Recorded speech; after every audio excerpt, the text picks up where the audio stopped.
Nag-aaral muna ako kasi sasama ako kay Sylvia to learn more because of production, collaborations, distribution.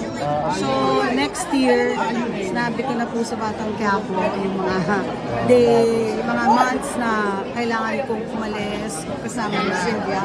Pabalik ka kami ng Cannes sa May. Attend ulit kayo? Yeah, merong May, may August, may dalawang October. Yun lang. Parang October next year pa yan. Yes, next year.